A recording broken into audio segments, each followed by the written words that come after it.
अस्सलाम वालेकुम स्टूडेंट्स, कैसे हैं हम सब? ठीक हैं जी। आज बेटा हमारा टॉपिक है पास्ट इंडेफिनिट टेंस। जैसे कि हमने प्रेजेंट फैमिली को वन बाय वन करके सारा कंप्लीट कर लिया था, तो अब हम पास्ट जो फैमिली है उसको डिस्कस करेंगे। आज हम करेंगे past indefinite, next past continuous, past perfect और पास्ट परफेक्ट कंटिन्यूस का हम वन बाय वन करके डिस्कस करेंगे। तो बेटा पास्ट इंडेफिनेट और पास्ट परफेक्ट में अक्सर जो है वो फिक्रा जब है तो हम ये समझते हैं कि शायद ये पास्ट परफेक्ट का आ गया या पास्ट इंडेफिनेट का आ गया। तो थोड़ा सा गौर करना है, सिर्फ एक लफ्ज़ के आगे पीछे होने से आपका प्रेजेंट परफेक्ट पास्ट में चला जाता है और पास्ट जो है पास्ट परफेक्ट में आ जाता है। ठीक है, तो सबसे पहली बेटा चीज़ है कि फिक्रे के लास्ट पे था, थी, थे तो आना ही आना है। ठीक है, क्या आना है?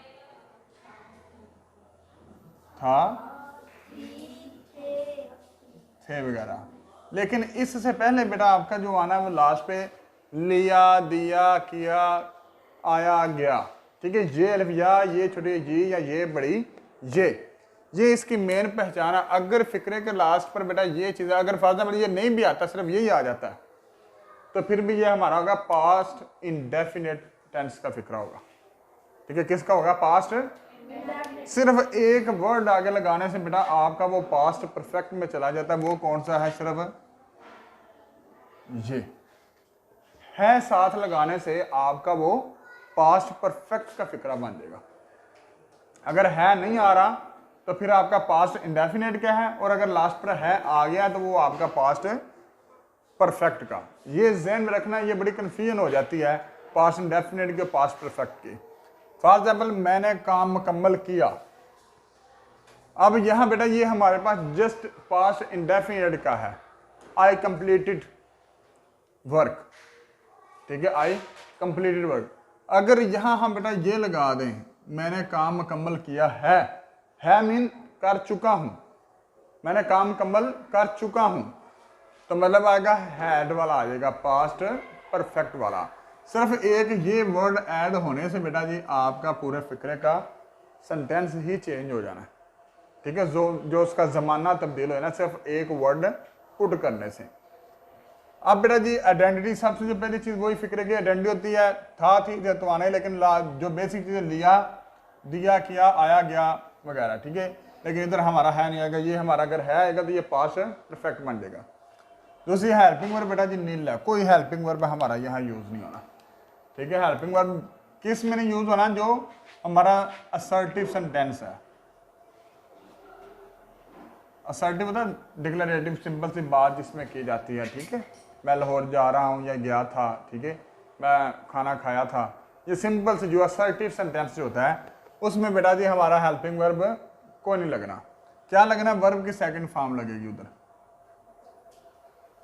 सिंपल सेंटेंस के अंदर जब पास्ट इंडेफिनिट का सिंपल फिक्रा आपने बनाना है, असर्टिव या डिक्लेरेटिव से कह लें, तो बेटा आपने सेकंड फॉर्म का जस्ट इस्तेमाल करना है। किसका करना इस्तेमाल? सेकंड फॉर्म का। लेकिन अगर हमारा फिक्रा इंटेरोगेटिव और नेगेटिव आ जाता है तो उसके बाद बेटा डिड का इस्तेमाल हम करेंगे। कौन सा इस्तेमाल करना हमने? डिड का। डिड का क्यों इस्तेमाल करना है? डिड बताते खुद डू की सेकंड फॉर्म है। ठीक है, डू, डिड, थर्ड फॉर्म बेटा जी done. First form, second form और third form, do, did, done. तो डिड हमारा आ गया, it means second form already हम पुट कर चुके हैं, लिहाजा इसके बाद बेटा हम फर्स्ट फॉर्म लगाएंगे। डिड लगाने के बाद हम क्या करेंगे? फर्स्ट फॉर्म का हम पुट करेंगे। बड़ा सबसे आसान तरीन सेंटेंस आपका ये है। ठीक है, इंटेरोगेटिव आ गया बेटा जी, तो डिड को हम स्टार्ट पे ले आएंगे, बाद में बेटा जी उसका सब्जेक्ट लगा देंगे। ठीक है, अगर हमारा नेगेटिव आ गया तो फिर बेटा जी सब्जेक्ट लिख के तो फिर हम डिड लगा देंगे। समझ लग गई है कि अगर हमारा एडवांस में आ गया, पहले आ गया, तो फिर हम डिड स्टार्ट पे लगाएंगे, और अगर नेगेटिव है तो फिर हम उसके बाद लगाएंगे। तरीकाकार बेटा बता देता हूँ आपको इसका। सबसे पहले बेटा सब्जेक्ट आएगा, second form plus object, simple सा। ये आपका सिंपल सेंटेंस है असर्टिव।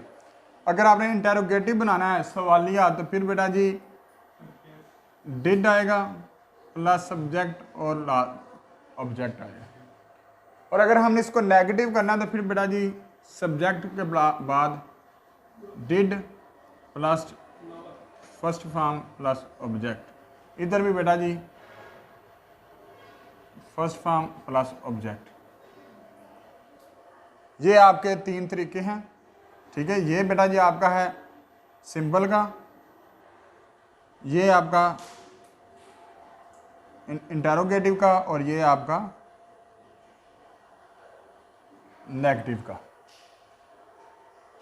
हम एक प्रैक्टिस कर लेते हैं छोटी सी फिक्रे की। मैंने काम मुकम्मल किया, आई कंप्लीटेड वर्क। उसने आम खाए थे, ही एट मैंगोज। वो यहाँ आए थे, वो आए थे ज़्यादा है तो बेटा क्या आएगा दे। सेकंड फॉर्म बेटा केम, और लास्ट पर फिर। आयशा ने क्रिकेट खेली, आयशा प्लेड क्रिकेट।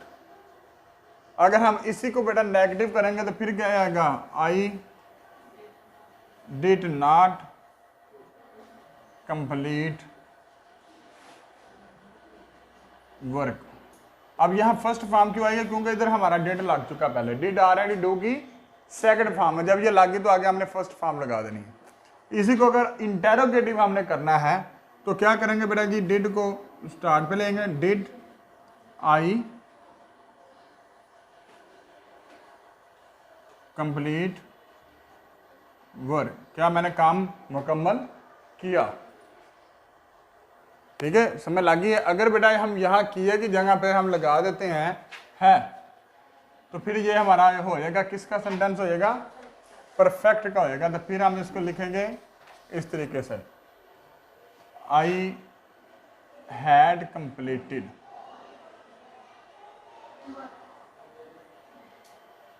वर्क। सिर्फ मेन चीज़ इसमें डिफरेंस जो आपका आता है बेटा जी, वो अक्सर हम फिक्रे पढ़ते हैं तो पता चलता है ये किसका डेफिनेट का आ गया या उसका आ गया। जहाँ बेटा आपके इनके पास बाद है आ जाना तो वो आपका पास्ट परफेक्ट का है। अदरवाइज अगर वो नहीं आता तो फिर आपका वो पास्ट इंडेफिनेट का फिक्रा है, ठीक है। तो लिहाजा इस तरह के बेटा जी आपने कम से कम 8 से 10 सेंटेंस अपने घर से बना के लाने हैं।